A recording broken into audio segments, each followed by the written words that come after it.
Welcome to the Love Always Wins podcast. My name is David Hazen. I'm here to share with you our journey to connection and belonging. Last week I talked about the chronic need for antidepressants, and this week Timothy Williams is here to talk about the importance of encouraging people who are trying to meet the needs of our most neglected citizens. Timothy grew up on an Air Force base in Iceland. He's worked in construction, radio sales, and as an airline steward. He is currently doing landscaping work and living in a 2-room motel suite with his wife and 4 children in exchange for part-time motel management work. I first met Timothy when he was giving away surplus food in the parking lot of his motel. Once his little operation of giving away food in the parking lot outgrew the space available at the motel, they moved to a church parking lot. And then it took off and got even bigger. Yeah, it just kind of, like, that happened. My neighbor just asked us if we wanted to give out food. I had no idea how much. Right. You know what I mean? I thought, yeah, sure, Right. a couple of food boxes or something like that. Uh-huh. You know, I didn't know how much they were talking about. But then it took off, and now it's getting reproduced down in Cottage Grove. Food that we had started out with, that whole thing, moved to Cottage Grove, and then from there, I think it's done branched out to Dunlap and London and other parts of Oregon. Like, they have free markets, and now they're delivering a lot of them. The young girl's name is Giselle, and they're delivering in teams to people's houses, the food. Definitely, I think the goal for me when I saw it was, don't let it go to the trash. Right. And today it's not going to the trash, so I'm very happy. So yesterday we were talking about encouraging people and Yes. how you love to do that. Yeah, So why is it important? I think I think there should be a whole committee team to go around and encourage a lot of the groups that do the things in the city, that do volunteer and that do help the disadvantaged, the offset. I think there should be like a whole team that just goes around and throws parties for like the people that do that work, for like nurses, for police officers. I think every city should have a team of encouragement, you know, because it's such hard work. It is rewarding work, but it's definitely draining work. And we need to remember why we're doing it, lest it turns into a job. I think if you had a team come around, you would say, hey, we got Saturday night. We're calling all nurses to come out and we're going to celebrate you. We're going to have massage chairs. We're going to have music and food and singing and, you know, whatever. Just something to step out of your, you know, if you would, I don't want to call it, step out of the dredge. Or like, you know, even war, when you were in the war, they gave you R&R, you know, they gave you a break from the war and let you go play in the town or something like that, you know? Yeah. It's almost like that. That's why I think the encouragement is important, because it helped me to have friends that would come around and just be like, come on, man, get your mind off that. I'm taking you out to eat, or let's just go to the river and just, you know, and that was refreshing and encouraging, you know, the time, the conversation, and not having to help somebody else and being helped. Yeah. Yeah. I like it.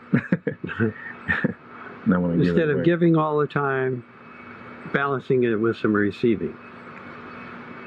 If there's a such thing. And it's like having a cheering squad, the way you describe it. That's the way I see it. I mean, of course, it'll come out the way it needs to come out, but I believe it's important that we, especially in the day, you know, it just feels like encouragement is needed a little bit more than what I remembered maybe 10 years ago. I've been with some groups, and I see a lot of the money that comes through, a lot of the provisions We're that come talking through. about nonprofit helping organizations? Yeah. Or, I mean, yeah, usually 501c3. Yeah. You know, and yeah, you know, I think I put it like this. I just think it gets complicated because even for them, even for the person that's doing administration that gets that money, you start losing sight of what it started out as. And I think that's kind of part of it, I believe. Like, you know, Food for Lane County started out with, what, 2 people back in 1984? something like that, 2 or 3 people.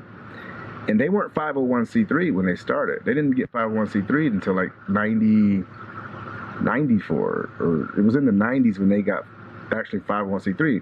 But that was a whole process of time where they were, building relationships with farmers and building relationships in the community, and then once you hit that plateau of like 501c3 grant money coming in, I'm not saying it did for them, but I did see a change in history from what it once used to be like to what it is today. Same thing, like Goodwill, Salvation Army. I mean, even carry it forward today. I mean, if you talk to Arwen, she'd probably be like, yeah, it's different from when you're just doing laundry for people than when you, now all of a sudden, you got millions of dollars in the bank and buses going this way and people calling on you all day long. I need help. I need a motel room. It changes the elements. And I'm just saying that even in that, I could see someone getting discouraged. Having all the money, or having a lot of the money, a lot of the provisions and resources, but not being able to get it out, or in the manner that you feel you want to get it out. It feels like nonstop, always someone asking you for a sleeping bag, and yet you just got another load of sleeping bags, and you're getting the sleeping bags out, but people are still asking you for sleeping bags. Like, I can imagine that. Well, I don't have to imagine that. We went through that. But I could imagine it on a larger scale, like the Mission or whatever other Daisy Chain. That's a good one that I've been hearing good things about. I could imagine after a while, you're just like, I just gave you 5 sleeping bags last week. Yeah. What are you doing with I don't care. And then like just that attitude may just start coming off, because I know it came off on me after a while. I was just like, this is never ending. Even if you gave everybody a tent. And so like to have a committee to encourage you along the way, not so much cheerleader, but to be there to check in with you, to make sure that's why even, I said like the party, throwing a massage, make sure you're getting a massage, make sure your feet are being taken care of, make someone to look out, make sure, you're getting the proper rest you need to get, or stepping away from a thing and having fill-ins for you for, an ongoing ministry or outreach that you're doing, to have someone step in on your behalf. And because otherwise you get burnt out. And then that's where I think that the portion of the work starts getting done. I think that's where people are down to 30%. I don't really care. Yeah, put your name on the list. Yeah. We'll call you. I'll email you. No, you won't. So what I'm hearing in what you're saying is a couple of things, and one of them is that an organization, as it grows, the frustration grows along with it. Yeah. And that maybe part of the solution is to keep it small. I am a advocate for that. I think that's So I think smaller is better, because you'll have better results. You have real commitments, and even if you don't change the world, at least you'll change the lives of the people in which you're working with, and they'll change yours, because it'll be intimate. And if you, like my dad said, if you write a song, you better like it. If you're gonna do a ministry, you better like the people you're doing ministry with. If you're gonna do outreach, you should love the people you're doing outreach with. Because if y'all aren't having a good time, then what you're doing is a waste of time. my observation and my experience. Right, because then it becomes maybe a sense out of duty or I don't know. Obligation. It becomes bad. It doesn't. If I say good and I said bad, I say a group of guys out there having a good time, and helping guys in the riverfront, or little kids and playing, or setting up some little lemonade stand and making music or something like that. 3 guys having a blast in their life and affecting the impact of their community, and showing up every Sunday to give lemonade to the people on the Riverwalk, I think will be more impactful than a 50 regiment of people walking the lands, grumbling, or they're not even grumbling, but they're just there by duty, and they're just doing the duty. Do small acts of kindness with great love. Do what you would want done for you, for someone else. Yeah. And then more people that do that, number one, no one would lack. not in the city, Mm-hmm. and no one would feel alone. We have so much. We have so much. Abundance. Yeah, we have enough to.